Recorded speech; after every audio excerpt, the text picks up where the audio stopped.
Hey, what's going on, everybody? Welcome back to another video. So today I'm going to be doing the updated ranking of 2020 164 scale NASCAR diecast that I've gotten so far. I haven't gotten every 164 that's been released by Lionel, but I have got, let's see, I've got 27 cars here. These are just the ones that I felt like getting, and little disclaimer, I know my list is not correct or indeed the right list, but at the end of the day, this is just my opinion. And so yeah, we're gonna go ahead and start off with number 27.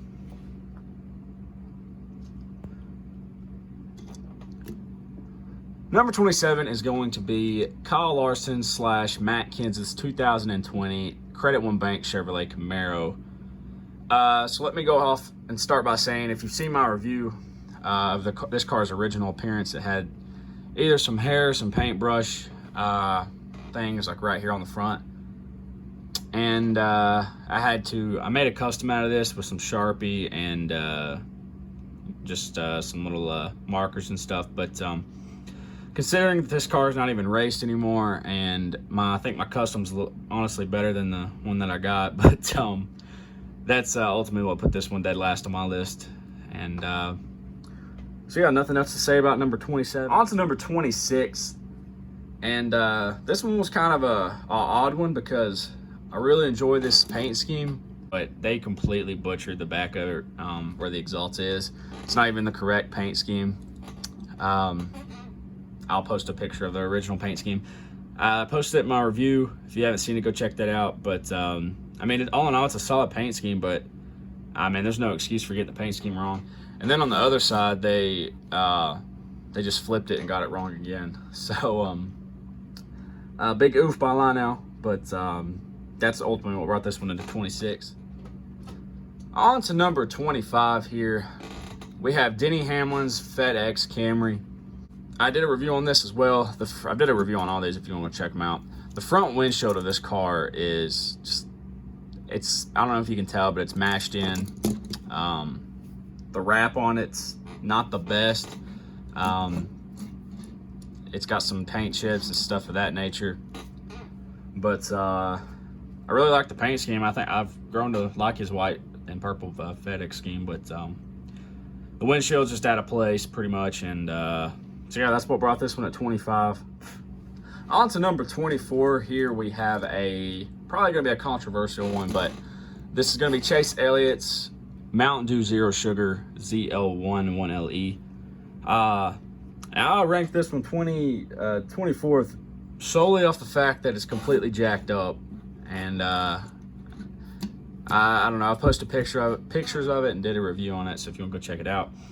But the complete back left side of the car is just not even sitting straight. Other than that, I mean, it's a solid wrap. It's got some paint chips on the other side, but yeah, just the fact that it was jacked up is what brought it so low for me. On to number 23 is going to be probably another controversial one. It's going to be Chase Elliott's number 9 Napa. This one really upset me because the back right quarter panel underneath the Autoparts is completely like blurry and messy. So that's pretty much what brought this one down to the bottom for me. And it's also missing the 1LE logo on the back. Yeah, that's ultimately what brought this one again so low. 2 Chase Elliott cars that didn't really pan out in my favor, but we'll move on to number 22. Coming in at number 22 is William Byron's 2020 Liberty University Camaro ZL1 1LE. I like this paint scheme again, but the missing logo, and there's a missing logo on the back. They missed the 1LE logo, that's the same as Chase's, but this was before the banners were introduced, and it's missing a logo, so that's ultimately why I put it so low. So coming in at number 21 is Martin Truex Jr.'s number 19 Auto Owners Insurance. This is a solid paint scheme, but no banner on the top. I know this was before they did the banners and stuff, but the Toyotas still have the wrong spoiler. As you can see, they're running They have a very small spoiler, so I'm assuming their mold didn't change at all. And then the wrap on this one, I don't know if you can see the 19 right there, but it's got some air bubbles looking in it. So yeah, I mean, solid scheme, but just a bad wrap. Ultimately brought this one so low. Coming in at number 20 is going to be another William Byron car. This is going to be his 2020 Hertz Camaro.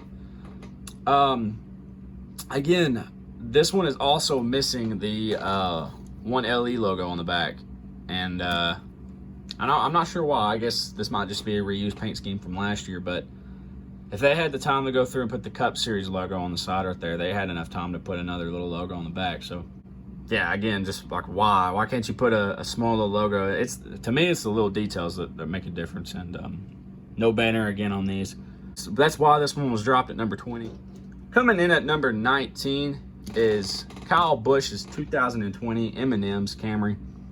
Again, this one was came out in that first batch that I got with the FedEx and the auto owners, but this one's not got too many issues at all.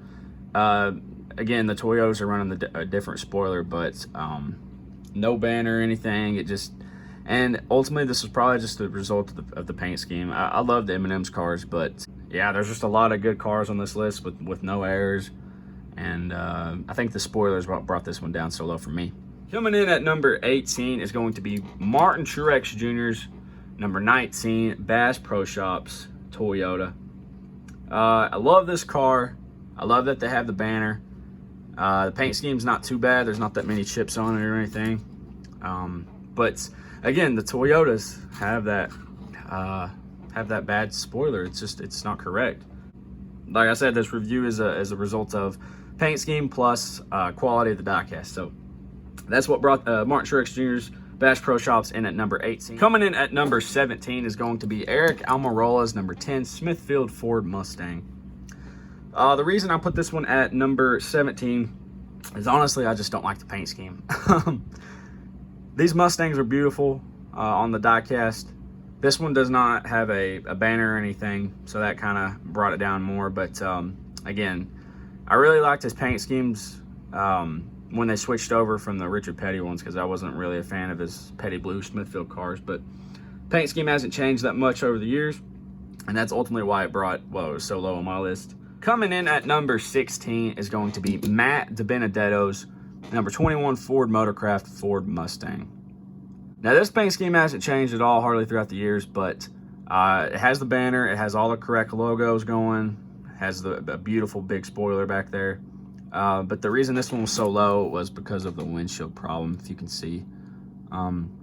It's like smashed in kind of. So again, little errors like that are what's going to bring a car down from a top 10 to maybe a mid-teens. So that's ultimately why this one was 16th. Coming in at number 15, it's going to be Brad Keselowski's number 2 Discount Tire Ford Mustang. Again, no disrespect to paint schemes that haven't changed, because I've grown, like I said in my last video, I've grown to appreciate paint schemes that come with age. But I just think the 22 Nationwide Series and Xfinity Series fit the Discount Tire paint scheme a little bit better. No windshield banner, obviously dropped it down a few points, but that's ultimately why I brought Brad's in the top 15. I like the paint scheme, but this is where it started kind of getting tough again. Starting with the Matt Dibenedetto car, it's really just a product of the paint scheme. So that's why I dropped Brad's to number 15. Coming in at number 14 is going to be Clint Bowyer's number 14 Rush Truck Centers Ford Mustang. Nothing really wrong with this car. I just don't like the paint scheme that much. I don't like the yellow on it, the yellowish orange, I guess. It looks like a school bus. And then there's a little section on the quarter panel that's just completely blacked out, but that's just the paint scheme. So a little bit too much of space that could have been filled right there or something. But yeah, ultimately the paint scheme is what dropped this to number 14. Coming in at number 13 is going to be Chris Buescher's number 17 Fifth Third Bank Ford Mustang. Yeah, I mean, this paint scheme is pretty solid. It's another scheme that hasn't changed much the past few years, but I just like this paint scheme a little bit better than the previous 4. No windshield banner, but still a solid ride, and not much to say about this car.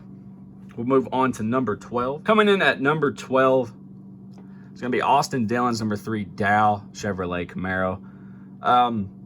Now, like I said, the windshield banners and stuff will drop the cars down a few spots, plus their paint scheme. But Lionel, there was a couple batches that didn't have the windshield banner, so it was just a nice addition from them going throughout the season. But I'm not going to fault a lot of these cars just because they don't have it. I really like this paint scheme.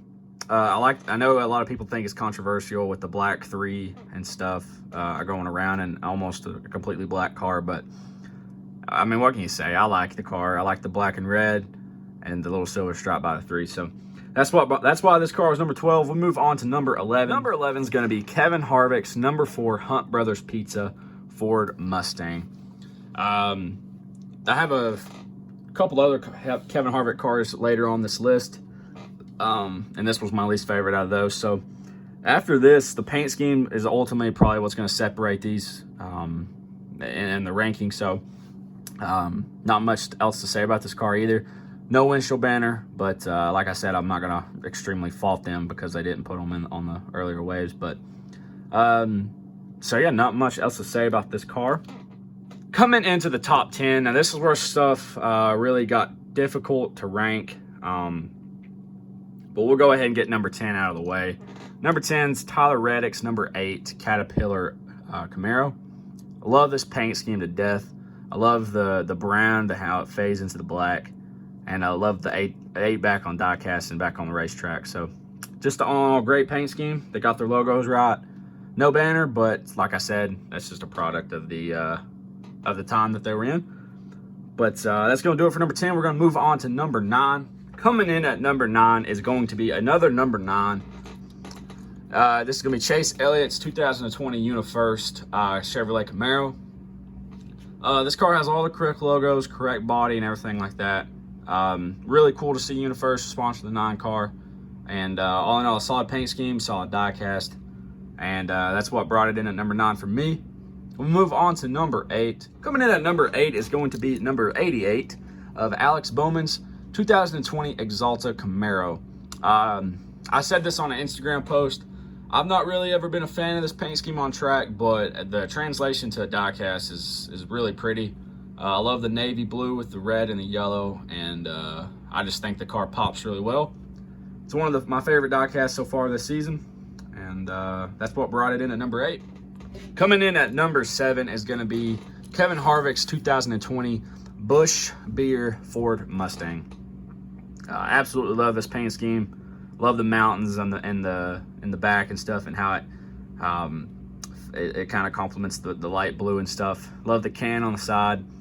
But yeah, these were hard to rank. These paint schemes coming up are absolutely beautiful, and some of the ones we've already reviewed are beautiful. But yeah, this was where the list got hard.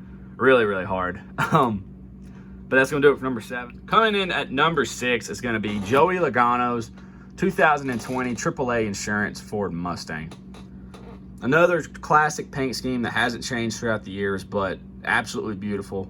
Love the red and white and how it complements each other with the blue. And love the red rims.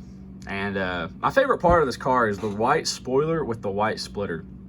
I just think that those two are what really pop this diecast, because if you give it a red splitter and a blue spoiler or something like that, I don't think it'd look as good. But that's what brought this in at number 6. Coming in and starting off the top 5 countdown, we have Kevin Harvick's 2020 Busch Light Ford Mustang. I love the Busch car, but I gotta love the light blue car a little bit better. I really like the colors on it, even though it's the same paint scheme as the original Busch. It's just a nice alternate paint scheme for Kevin, and really enjoy it. Coming in at number 4 is going to be Joey Logano's number 22 Pennzoil Ford Mustang. I've always been a fan of this car. I've said this before in the video, I think, but the older that I've gotten, I've grown to enjoy paint schemes that are classic and that don't change, and this is a prime product of that example. And from the transition to the Mustang body, this car just looks so good on it. I'm not much of a Joey fan, but I gotta love this paint scheme, and that's ultimately why it was at number 4 on my list. Coming in at number 3, this was a hard one. These top 3 were hard to rank, but coming in at number 3 is going to be Ryan Blaney's number 12 Jack Link's Ford Mustang. This car was originally number 1 on my previous list, but I've gotten 2 more recently. But ultimately, the top 2 that I have coming up are just a little bit superior to this one, but I absolutely love this paint scheme to death. And it's definitely one of the best that's been released this season. But that's going to do it for number 3. Coming in at number 2 is going to be Kyle Busch's 2020 number 18 Interstate Batteries Toyota Camry. Now, if you've watched this whole video, I know what you're probably thinking. You're probably thinking, why is he putting a car that he trashed, the other cars he trashed for not having the right spoiler and the windshield banner, and put them so low? That just goes to show how absolutely beautiful this paint scheme is. So bear with me on this one. I didn't put it at number 1, but it's definitely deserving of a top 3. And just an absolutely beautiful paint scheme. Love the green, the electricity going all around it. And we finally got rid of the zebra scheme. So couldn't complain too much, but that's why this one was at number 2. Coming in at number 1 in my top diecast of 2020 so far is going to be Ryan Blaney's number 12 Advanced Auto Parts Ford Mustang. I don't have much to say about this car, just that the yellow and the red are absolutely perfect. And looks like a Pennzoil reverse scheme now that I think about it, but it's still just absolutely beautiful car on a beautiful diecast with correct logos, a good wrap, and a great paint scheme. And who doesn't love Ryan Blaney? But, so yeah, that's going to do it for this 2020 list. So far, when I get some more 164s that come out here soon, I'll be sure to update the ranking. But for now, that's going to do it. Thank y'all for watching. Please like and subscribe if you want to see more videos like this and rankings. But thank y'all for watching. Y'all have a great day, and I'll see you all in the next one.